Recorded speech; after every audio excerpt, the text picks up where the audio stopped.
2023년을 뜨겁게 달군 전세 사기와 마약, 게임 내 확률형 아이템 등 여러 가지 이슈가 2024년에 전부 바뀐다고 하는데요. 오늘은 2024년에 바뀌는 제도에 대해 알아보겠습니다.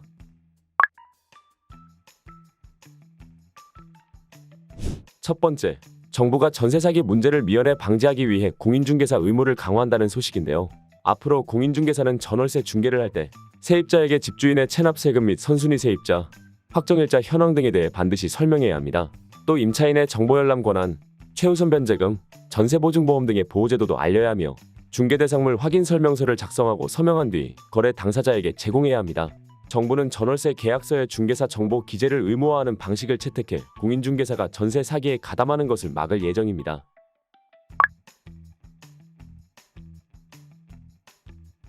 두 번째, 2024년부터 육아휴직을 사용할 수 있는 자녀 연령이 생후 12개월에서 18개월로 늘어납니다.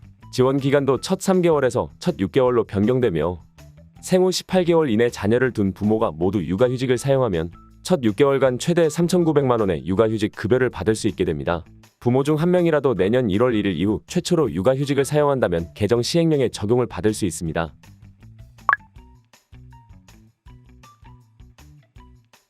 세 번째, 내년 노인 인구가 1,000만 명을 돌파함에 따라 정부가 2024년 노인 일자리를 100만 개 이상 공급합니다.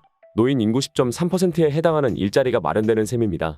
노인 일자리는 자기만족과 성취감 향상 및 지역사회 공익 증진을 위해 참여하는 봉사활동인 공익활동형, 지역사회 돌봄과 안전 관련 등 노인의 경력을 활용해 사회적 도움이 필요한 영역의 서비스를 제공하는 사회서비스형, 민간기업과 연결된 민간형으로 나뉘며 각각 65만 4천 개, 15만 1,000개, 22만 5천 개가 공급될 예정이고 노인 일자리 수당도 6년 만에 최대 4만 원까지 인상됩니다.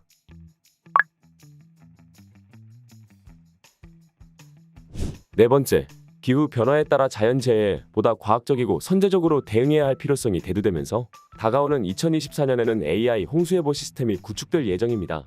AI 홍수예보가 시행되면 기후재난 사전 예경보가 기존 3시간 전에서 6시간 전으로 앞당겨집니다. 이와 함께 정부는 침수 위험이 높은 도심 하천 110곳과 소규모 지방 하천 148곳에 홍수 감지기를 설치하고 홍수 예보 발령 시 영향 범위를 3D 기술로 표출하는 댐, 하천 가상 모형 기술 추진을 위한 예산도 대폭 늘려 구축 시기를 내년으로 앞당기기로 했습니다.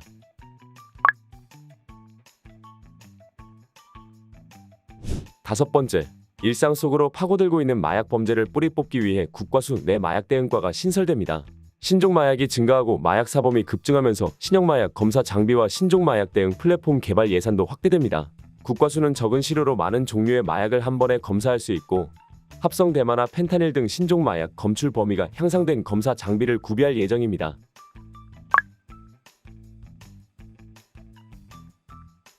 여섯 번째, 2024년 3월부터 게임 내 확률형 아이템의 종류, 등급 및 확률 표시가 의무화됩니다.